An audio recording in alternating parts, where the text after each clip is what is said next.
how your home environment is either blocking or building your inner life.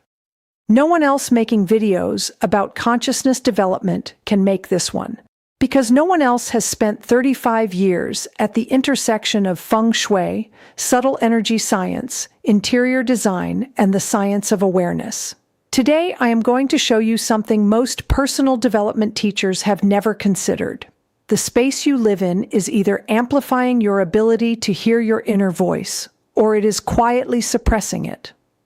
The external and internal connection. My work runs in two complementary streams that converge at the center of everything I teach.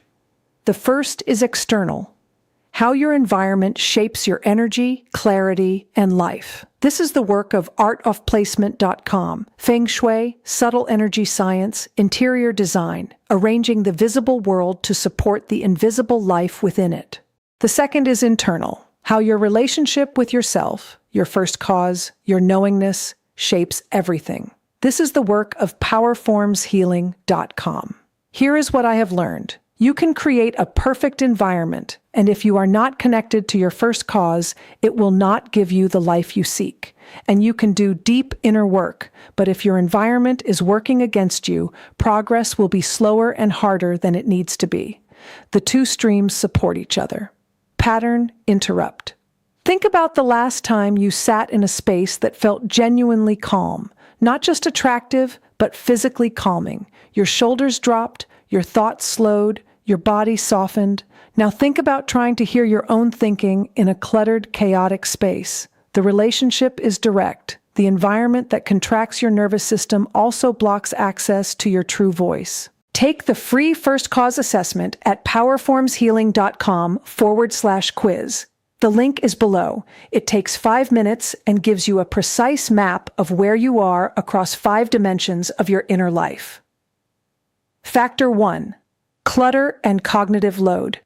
Every unresolved object in your environment makes a continuous claim on your attention. The pile of papers, the unfinished project.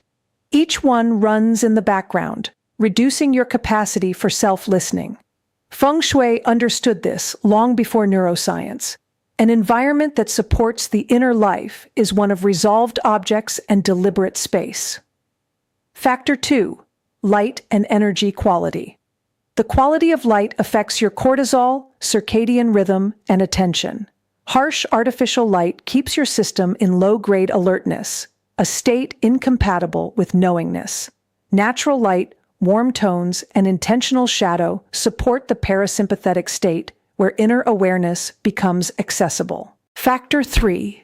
Sound environment.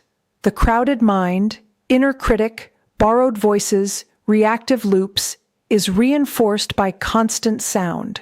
A mind that never encounters silence never learns to hear itself. Your home should have at least one space and one time of day for real quiet. Not music, not television. Quiet. Factor 4. Your first cause space. Create a deliberate space for first cause practice. It can be small, a chair, a corner, a spot by a window. What matters is consistency. Keep it visually simple. Use it only for this purpose. Over time, your nervous system associates that space with turning inward. The environment begins to do part of the work. The integration.